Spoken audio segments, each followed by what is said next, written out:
তো হ্যালো বন্ধুরা, তো নিয়ে চলে এলাম আবার একটা নতুন সুন্দর ভিডিও। তোমরা হয়তো ক্যামেরাটা যখন ঘুরিয়েছি তোমরা মাকে তো দেখতেই পেলে একটুখানি। তো তোমাদের সাথে আমি একটা জিনিস শেয়ার করবো। আজকে রান্নাঘরে বসে আছি, এই জায়গাটায় বসে অনেক ভিডিও করি, আজকে সেরকম করছি। তো তোমাদের সাথে আমাদের প্রিয় জিনিস শেয়ার করব। তো চলো কি জিনিস দেখানো যাক, তো চলো।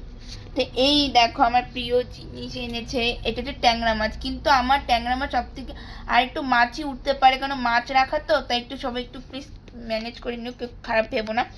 তো এইটা হচ্ছে বড় ট্যাংরা মাছ, কিন্তু আমার সবথেকে বেশি ভালো লাগে ছোটটা। তো আজকে বাবা বড়টা নিয়ে এসছে, এটাও ভালো লাগে খেতে। আর আরেকটা জিনিস যেটা মা দেখাবে, মা বলবে এটা মার প্রিয় জিনিস, তো দেখাও। এই এটা হচ্ছে মার প্রিয় জিনিস, আর আমার এটা হচ্ছে মার খুব প্রিয়। তো বলো। এটা তুইও খাস না, তোর বাবাও খায় না, আমার প্রিয়। আর এই মাছটা হচ্ছে আমার খুব প্রিয়।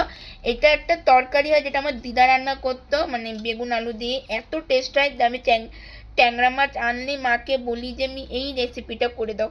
তো এই হচ্ছে ধইনা পাতা নিয়ে এসছে, টাটকা ধইনা পাতা দিয়ে, এরকম টাটকা লঙ্কা দিয়ে খাওয়া হবে, মানে চচ্চড়ির মতো ঝোলা ঝোলা করবে।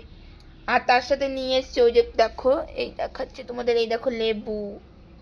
এই গরমে সব থেকে দামি জিনিস হচ্ছে লেবু। তো ভিডিওটা যদি একটু বড় হয়ে থাকে সবাই ম্যানেজ করে নিয়ে একটু দেখো ধৈর্য সহকারে। তো এই হচ্ছে আমার প্রিয় মাছ, এটা হচ্ছে মার প্রিয় মাছ।